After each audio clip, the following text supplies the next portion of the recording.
So thank you for being with us for this closing session, which is a very exciting one. As you know, we started FII with the board of game changers, and we cannot end any conference without hearing the voice of the next generation, in fact, not the today generation. So I'm extremely pleased to have our chairman of the board, His Excellency Mohamed Al-Abbar, the founder of MR Group, and also our estimate FII Institute board member and strategic partner. Thank you, Mohamed, pleasure. please. Great pleasure. It's a great, great honor to have you. Thank you. And we have with us 5 great young leaders. We have Amani El-Khalmi, Global Engagement Senior Manager at the MISC Foundation, the His Royal Highness Prince Mohammed bin Salman Foundation for Youth. Next to her, Alice Ho, a Chief Youth Officer, Global Alliance of Universities on Climate. Welcome, Alice.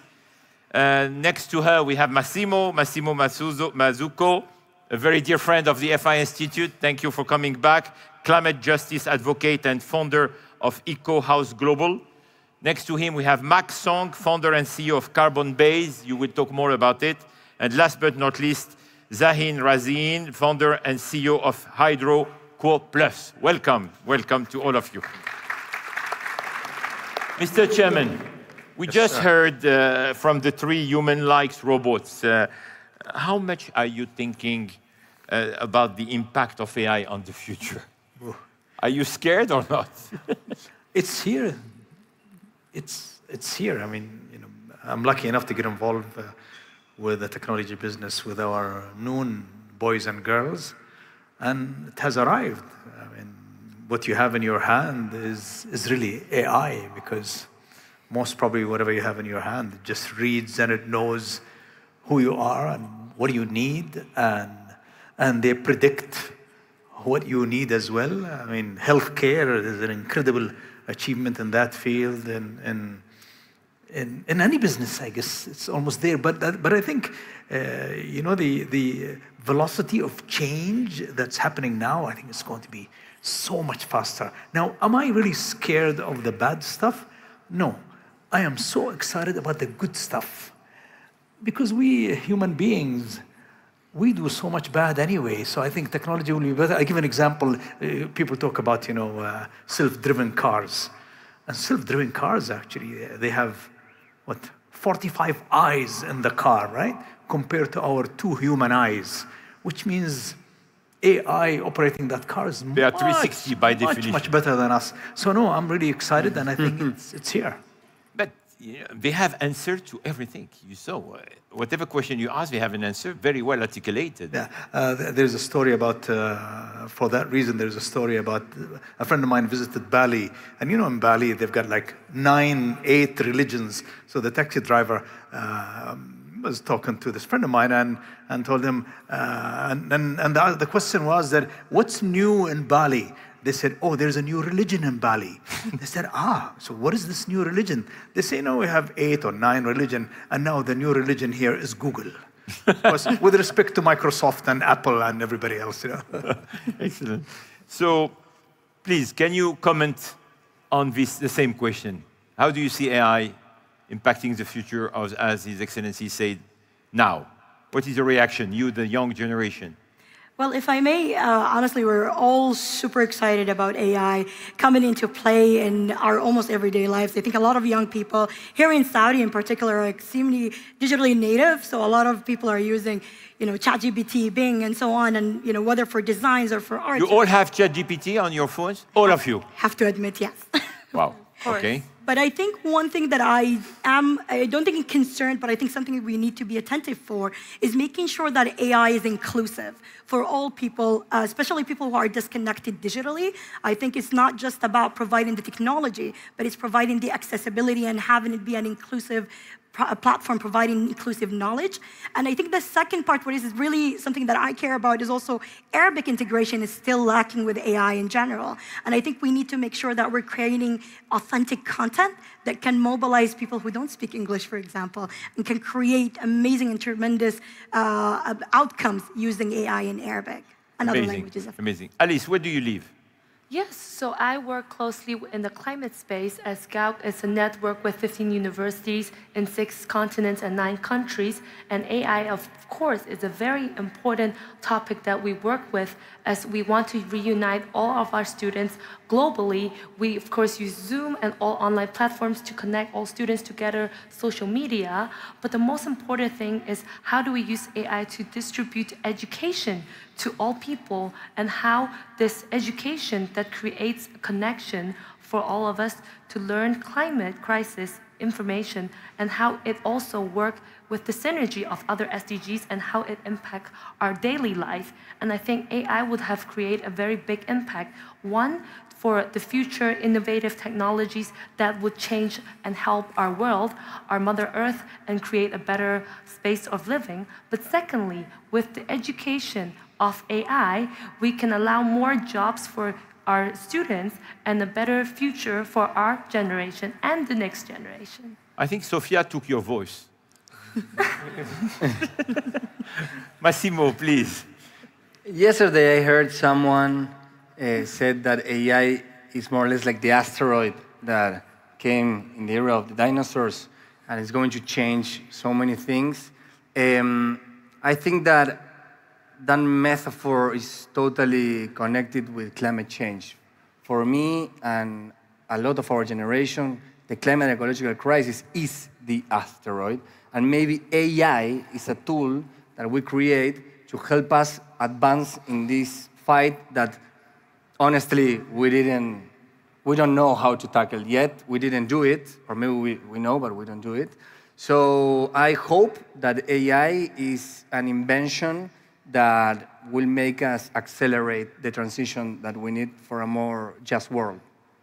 Max? I can tell 3 short stories. Where do you live, Max? Currently, I live in Hong Kong. Hong Kong. Massimo? Argentina. Where, in Buenos Aires? Buenos Aires. And Lucy? Beijing. Beijing. Amazing. So you see, we have the whole world here. So sorry for the interruption. Please go ahead, Max. 3 short stories. So I was very lucky to be a teaching fellow when I was in university for Peter Diamandis at Singularity University. This is 2012. In 2012, we had conversations about where AI was going to go and how it was going to differentiate between humans and people and AI. And that experience of Singularity made me change my career to do machine learning and computer science. Then the second story actually was in 2015 in Kenya. And I met someone there who was mind-blowingly intelligent and smart. And I asked him, how did you have all of this knowledge? And he said, Max, even though we're in Kenya, I read the same front page of the internet that you do. And I realized in that moment that for the emerging markets, the internet gave them information, but it doesn't give them a teacher. The AI today gives them incredible, sort of tireless, patient teachers for the next generation. And the third one is in Hong Kong. Hong Kong Exchange mandates ESG disclosure for all of their companies. Very few people have read these 200-page ESG reports. Over the summer, we've actually used some large language models to read all of the reports. And we can give you analysis back to the companies without having human beings in the loop. And I think this, from an impact perspective, can be quite promising. Thank you. Zahin, where do you live? So based out of Bangladesh and DC. Bangladesh? Yeah. So how is the situation in Bangladesh vis-à-vis AI? Yeah, I think that's what led me to in this field of the foray of this field, if you will. I, naturally thought of the existential questions, if you will. The Manhattan Project is live right now for the AI approach as we speak. It is an Oppenheimer-like moment. And then one needs to beg the question, is this the great filter, as per Fermi's paradox? You're a physicist, so you're aware of Fermi's paradox. So are we about to pass the great filter, or would this be the end of it? Now, the best way to do it is to create a democratic AI platform. And that would be based on the cognitive biases of everybody, like a swarm intelligence, if you will.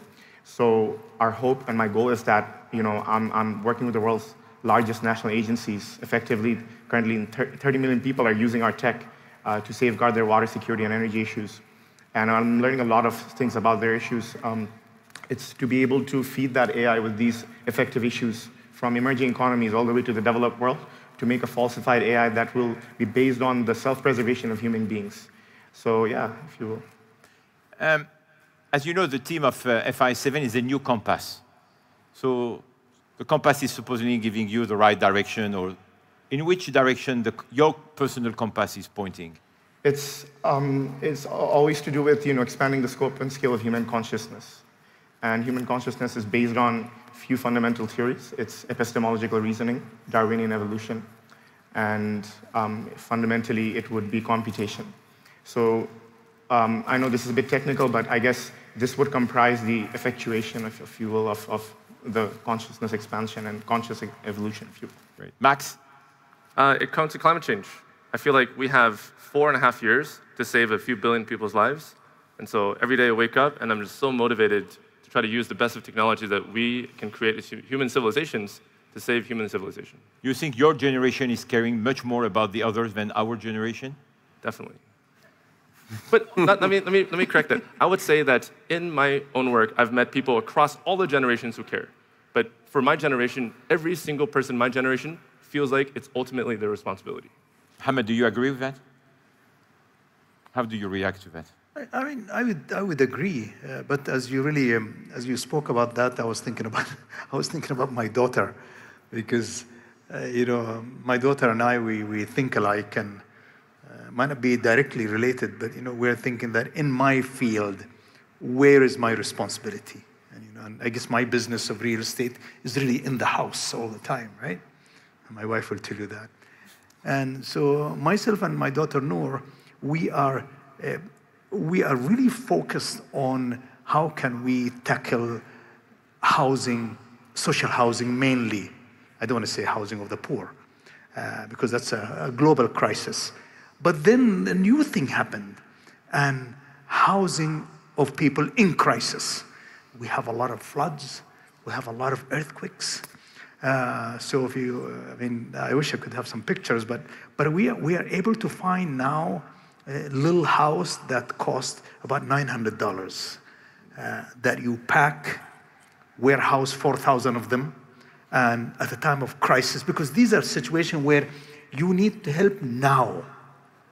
And so, as you spoke, it's in many ways it takes me back to where is my field of responsibility. And then again, my advice to all of you is that we all should have responsibility to change the world, but at the same time we have to be realistic to say, listen, let me change as little as I can. Because that's the thing that I want everyone to remember, because if we really want to sort out one issue, if it's healthcare, education, AI, weather, the task will be so huge, but sometimes we have to be realistic to say, listen, let me just do my part. Yeah. Aman, your compass?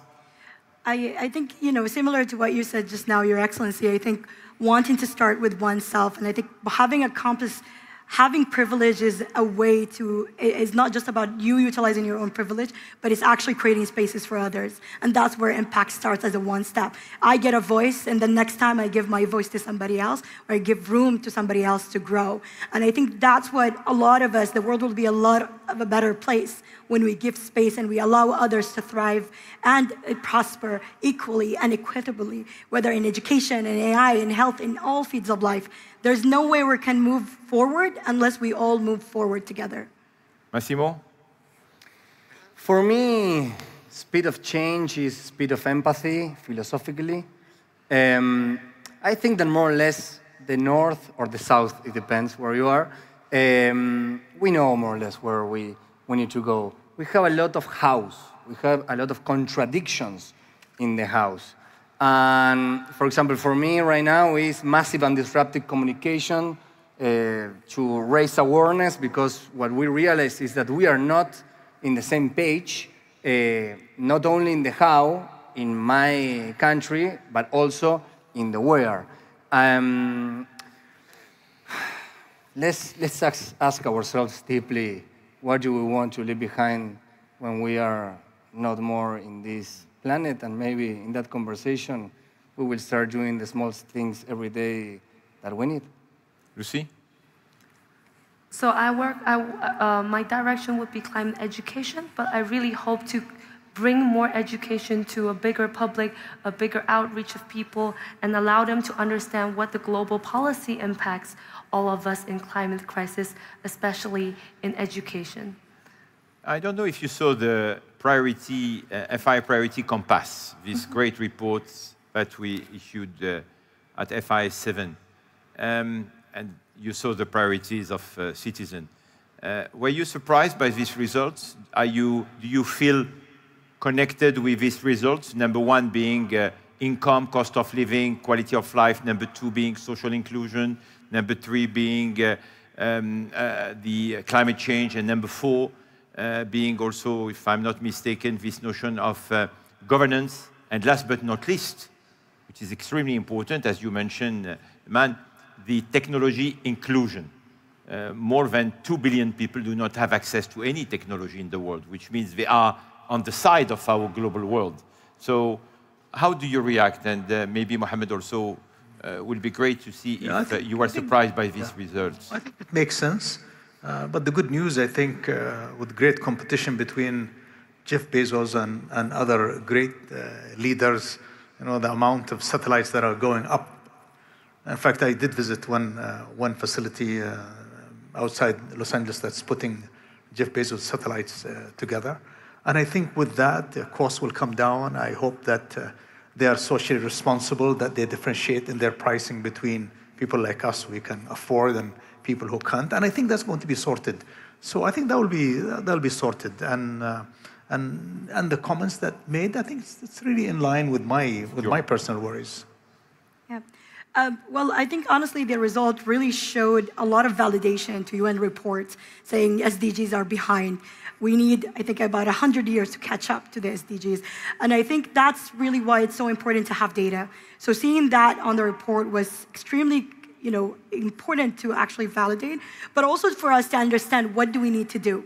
I was actually more surprised about the things that kind of made it to the end of the list rather than becoming at the first of the list. So I think there's a lot of work that needs to be done, and I know I'm kind of repeating myself again, but it really starts with inclusion. Max?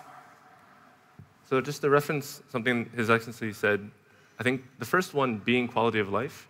I think we as human beings, we know how to exist in material space. Climate change is a very abstract concept to us. Someday in the future, something bad is going to happen. But today, we see our ability to eat, our ability to transport, our ability to breathe being threatened. And that, I think, is where the quality of life is coming from, that comment. I think it's actually a comment about our ability to exist. And so, to me, finding ways to expand that for more people is really critical. And then, to what Alice said earlier, I also think that if we can empower more young people, then they can feel more responsibility in these 4 dimensions. So one of the good friends we have actually is Joe Calambano. He's the person who worked on the SDGs for 6 years. And as he sort of took a hiatus and came to visit us in Hong Kong, we talked a lot about how these priorities can be used to align international actors. And I think FII has found an amazing way to bring this focus into bear. Zain, are you aligned with this notion of quality of life and income, cost of living being top priority? Absolutely, absolutely. Bangladesh in 2000 was part of the biggest mass poisoning in human history, arsenicosis, and this could have saved millions of lives. And obviously that made me realize that health is the fundamental importance, along with food security and the digital divide that you're talking about. An extreme amount of effort must be put forward to close these gaps.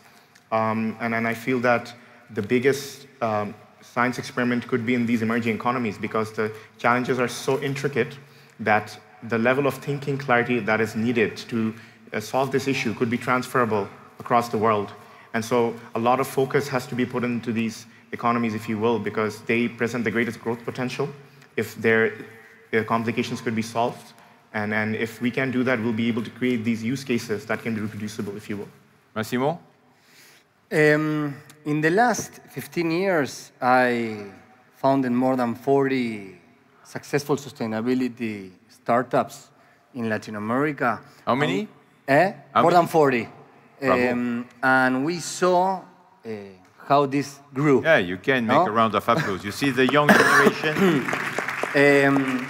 We saw how the agenda grew in the last 15 years. If we double-click the climate change area in the compass, we see that pollution is the #1.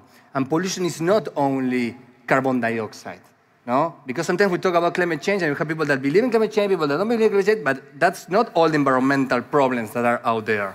We depend on nature to live. So I would like to thank every young person that in the last decade took the social media platform with no budget and did videos for 1 million views all over the world, every time, sharing. So now it's in agenda. The thing is, what a contradiction that we have there. We have something so abstract like climate change and the environment, other problems, and the income, something so like in the daily basis. So the thing that we need to right now think is how we are going to connect that, how we are going to connect the economy so we can leave the numbers that we have of poverty. In my country, Argentina, 50% of people is poor. They cannot think about the environmental problems. They only know how to survive in ways unsustainable of living. No? So how are we going to connect that and fast? Lucy? And that's you know that really Interrupt me anytime. No, you are the chairman of the board. No, please. And this really reminds me of this young kid where they asked him, they said, listen, what is the most important thing in your life? He was 7 years old. He said, Wi-Fi. And then his parents told him, well, what about water? He said, no, I can just order the water using Wi-Fi. They said, well, what about food? He said, oh, food delivery, no problem. They said, well, what about your mother and father? They say, of course we can catch up on WhatsApp, no? We can do a video call. And so you have a good point. The base of all this is connectivity and uplifting people. And you're right, the unfortunate thing is that that's the real priority. So that's why I believe, Richard, that whatever the findings are, I think they're right there. Because we can talk about a lot of stuff, but most people, they just want to survive at this time. And how can we really help them? And what I like about this connectivity is that there's a lot happening, and especially with us in Noon, where we have a massive delivery system and technology. You know, we really bring in young entrepreneurs who are working from home, and we basically do the delivery for them. So somebody's making, they make $2,000 a month in sale only because they have Wi-Fi and we have the logistics, while they do the little stuff in their homes. And imagine that's in Argentina or in Egypt or in Bangladesh. I mean, it's incredible how much people can do from their homes, which is similar to the old US stories when they tell you, oh, Bill Gates built the first computer out of his garage. Well, it's the same thing. If you're cooking something, or if you're making creams, or you're selling clothing, and that's uplift people, while other people will take care of the other issues of education, environment, and so on. Lucy, are you aligned with all these priorities, especially in China? Cost of living, income, quality of life, are you aligned? Sorry, yeah. You know, the report mentioned that priority number 1 was income and quality of life and cost of living. Yes. Are you aligned with this priority, even from Beijing? Yes, of course. I feel like I was very connected from His Excellency has mentioned the delivery system was super convenient, and I've been very well used of all the social media and well-being of all these apps.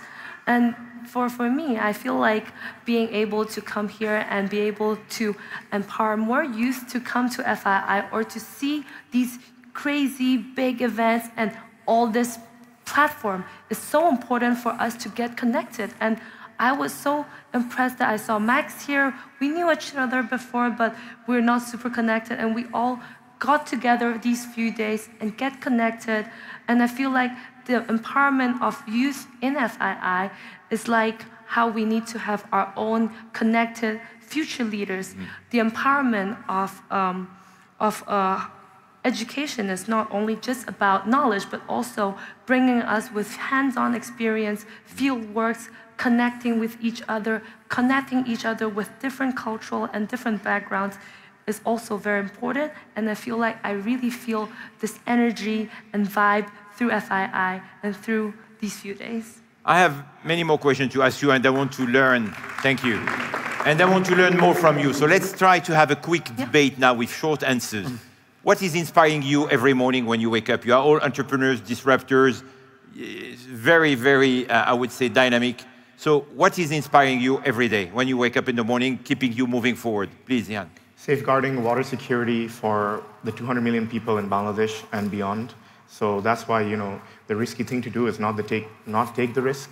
So that's why we've been able to work with the largest utility, and we're safeguarding that, and that keeps us going, knowing that we're saving a life, we're preventing an outbreak in real time from the touch of my phone. So yeah, it's Max. a beautiful future. I'm deeply inspired by human kindness.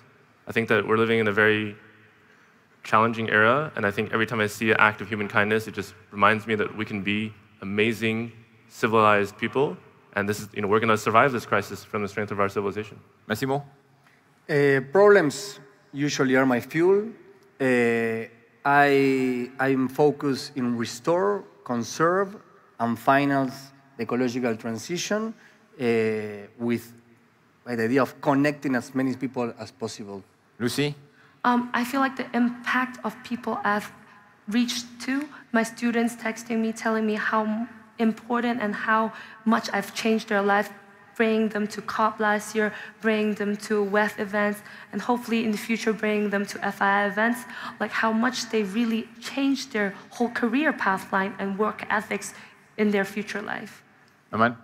For me, it's youth energy. I am coming at the end of my youth era, but our ability to kind of bring that accessibility to unique programs, being able to empower, create spaces, and allow people to learn and develop. And that's a lot of the topics that are happening here today are in the next 20 years are going to be led by a new generation that is really uniquely different than my current generation. And that being able to provide that platform is absolutely what gets me up in the morning. Mr. Chairman, what is keeping you moving forward? You never stop. I know you've almost Richard, 30 years, you never stop. First of all, Richard, I'm so happy you asked me this question and you include me with this age group. If you didn't, I would have been really quite sad. Of course, Yeah. you are the youngest of all of us.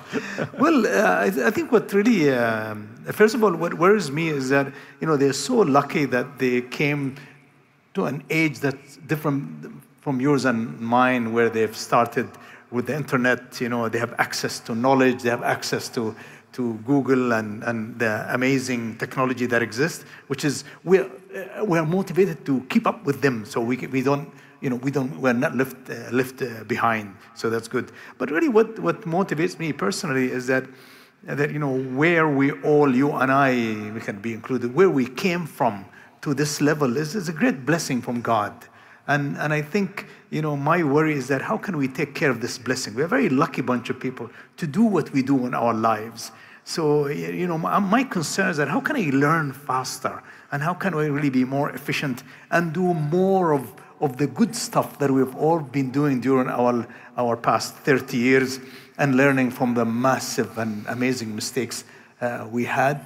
But still, there's so much to do. So, I guess my biggest risk is that, or biggest worry is that where can I find the best people? Today, that is really challenging to find good people who can follow the same. They're here. Well, they're all big bosses. I need to go find somebody else. But I really learn from young people also. It's something amazing for me. Thank you. Who would like to answer to the following question? We see a lot of conflicts today in the world, in Europe, in the region, in even Africa, almost everywhere. What do you think could be your contribution, ideas, solutions to bring people together? Who wants to answer to that question? Please, go ahead. My role has involved me working with heads of states, government agencies, and I saw that the immediate differentiating factor was that when the youth were given the seat on the table, just like we're being given today, it makes an order of magnitude difference. And so I guess this should be the theme going into the decade for the world, that, we're here. Yes, we're not there yet. We're not the Bill Gates yet. But what we could do is something more effective, and just give us a seat at the table, hear us, and we'll do the work for you. We're hardworking, we're energetic. All you have to do is sit back and relax, and we'll do the work, So that's all I have to say. Yeah. Bravo. Who wants to add an answer to that question before we go to the next one? Max, please. I think a lot about incentives. So how do we get everyone to wake up and care about protecting each other and protecting the planet they live on? I think that people are not, they don't live in isolation. They live governed by incentives, by the way our jobs pay us, by the way our parents treat us, by the way our seniors treat us. So if we can change the incentives for people to cooperate more, then everyone will behave as we want them to. So we need to create incentives for peace, incentives for action in climate change.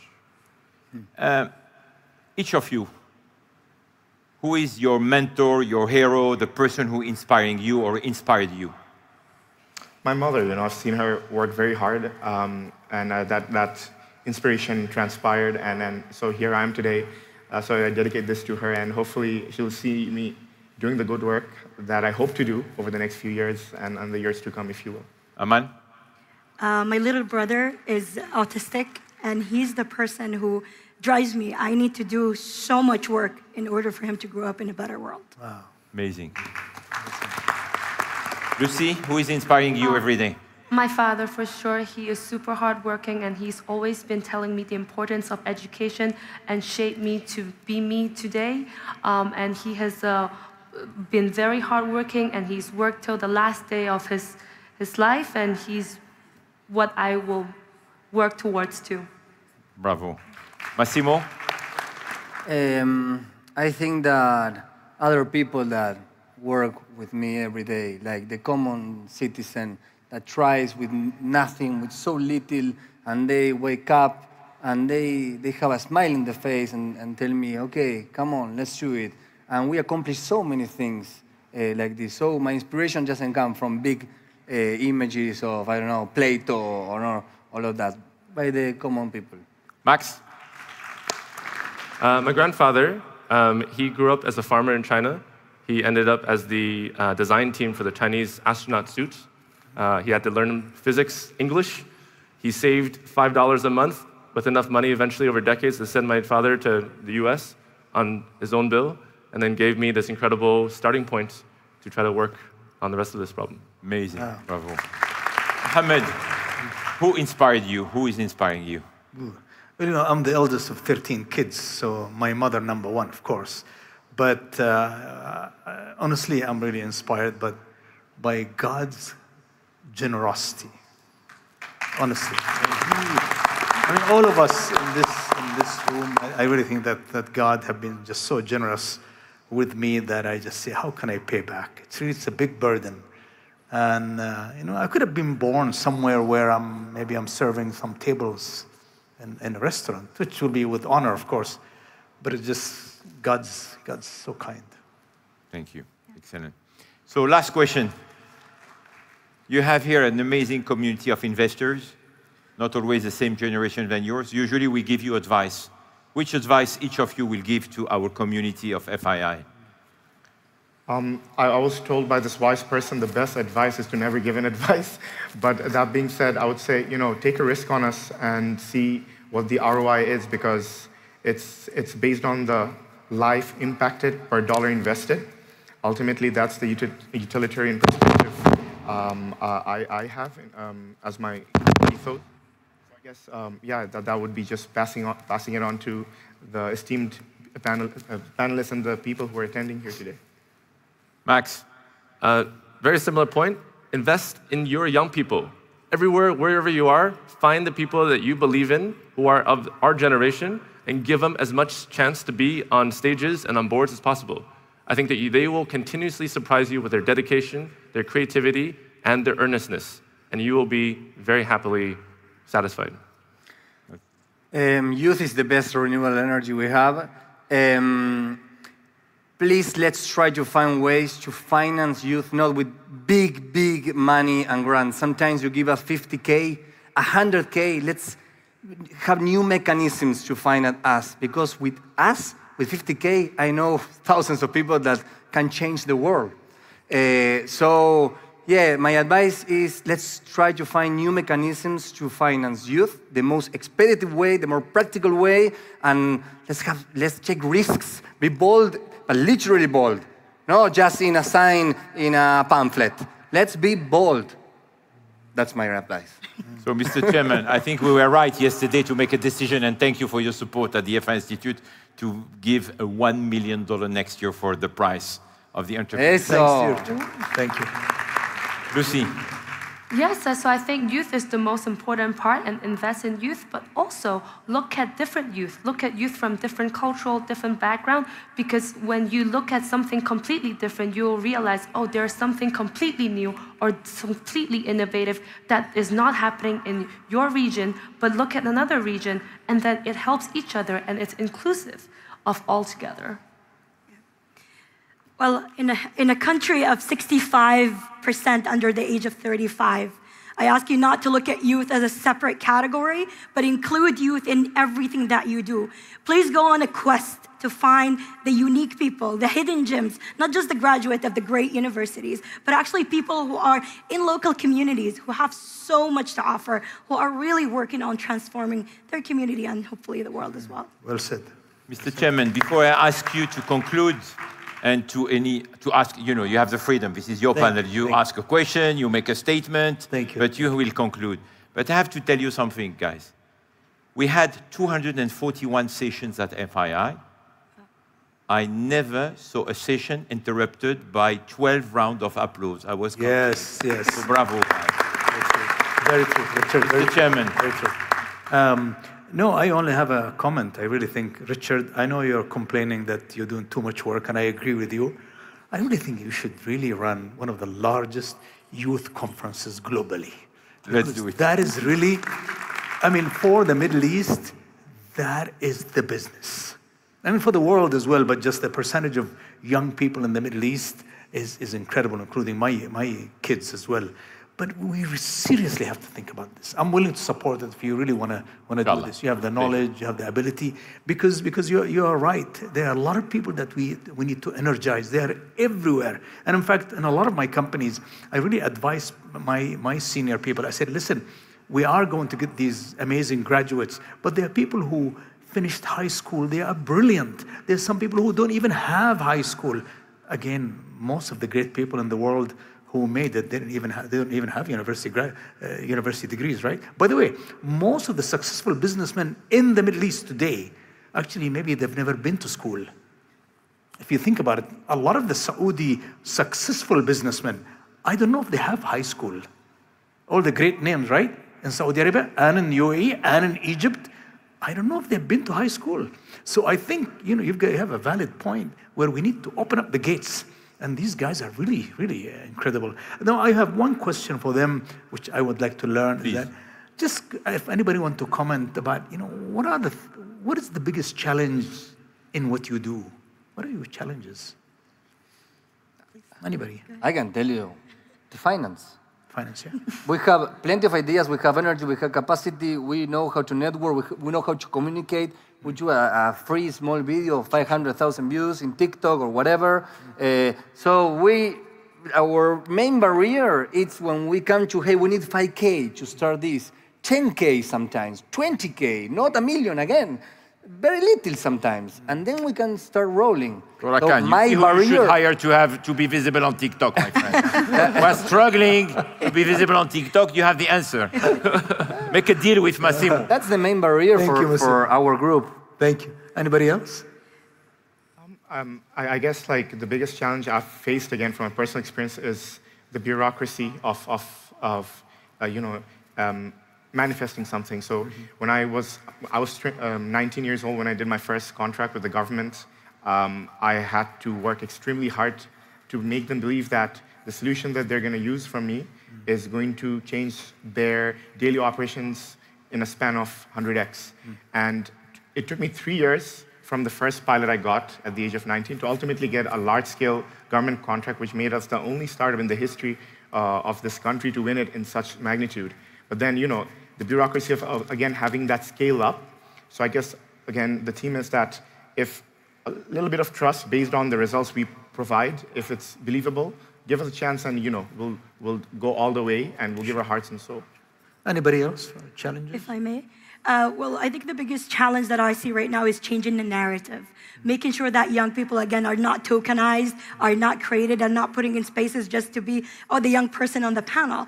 But actually, young people are driving the change, which is great that we have a panel of amazing and great change makers. And I think we just need to make sure that we're continuously changing that narrative, that young people, especially again in the regions, in the Arab regions where it's being mobilized and motivated by young people, we need to make sure that they are part of the change, not a token of the change. Sure. Thank you.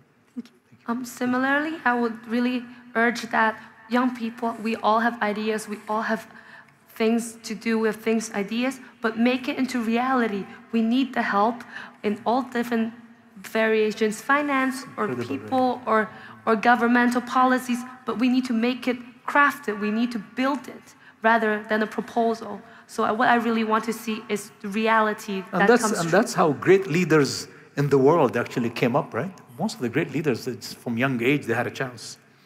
Thank you. Max? I want to share, so it was very emotional for me going to COP25 in 2019 December. It was the beginnings of hearing the COVID conversation, and I learned that we had until 2028, we were going to exhaust the 1.5 degree carbon budget. And this news greatly upset my personal career path, because I was going to go and be very successful in business and come back and do climate later as, as philanthropically, and I realized I did not have enough time to do this. So after that, in January 2020, we started this company, and I've spent all of my life savings on this company. It was the beginning of COVID. There was no ability to raise money. And since then to now, it's been around 4 years. I would say that on a personal level, every day we fight against the mortality of our startup. But more importantly, I've figured out how do we actually work with nothing. And I realized fundamentally that climate change is a fundamental unifier. It actually allows people to care beyond their own personal economic situation. And so we've done amazing things with no money. And I think even more than money, if you can give us, if people here can give us the chance to tell the story of what we think the impact could be, that itself is going to be the way that we can achieve these things. Thank you. So, ladies and gentlemen, a round of applause for our great board. Thank you. I don't think this was the board of the future. I think it was a board of the present. Absolutely. And Mr. Chairman, thank you very much for your support. Thank you, Richard, thank for you your for leadership. This great board. And allow me, Richard, this is the last session. You and your team are first class. Thank you very much. What you guys do on and on and on. And you know what? And it just gets better and better and better. I salute you and salute everyone in your team. It's a teamwork, all of us. Well done. And allow me to thank also our participants. 6,700 amazing participation, despite all the challenges that the world is facing. I would like to thank all our media partners, great group of media and amazing coverage. Thank you, because you are really the echo chamber of what is happening here. Without you, we don't have access to information. Information is knowledge. So thank you for our media partners. Thank you to our strategic partners. Without you, there is nothing the FI Institute could deliver. Thank you to our knowledge partners who help us to also collect data. This FII was data-driven, so it's important. This is why it's a collaborative work, a collaborative team. Thank you to our 510 speakers, a number which is extremely high, and forgive us if sometimes we didn't give you a lot of time to speak, because it's very difficult, but we want to hear from all of you. And you were the key element of making these 241 sessions live. So thank you all for your commitment. We hope to see you all, inshallah, in a few months, because FII now is moving forward. The next FII Priority Summit will be in Hong Kong on the 6th, 7th, and 8th of December. So please just collect the information. We'll be delighted to have this global conversation moving forward in Asia. Then Miami in end of February 2024. And we will announce very soon our destination in Latin America, great destination. Decision was made just a few hours ago. So we'll be in Latin America, we'll be in Europe, and very high probability we'll be in Africa. So as you can see, our agenda will be extremely busy in 2024, but we need, if we want to have an impact on humanity, to go and meet with our humanity. So thank you very much for your support. Thank you for being with us. Thank you, Richard. Thank you to all our moderators. You did an amazing job. And we are looking forward to see you, inshallah, end of October, almost the last week of October, back to Riyadh. So thank you all. Thank you very much. Thank you. Well done, Richard.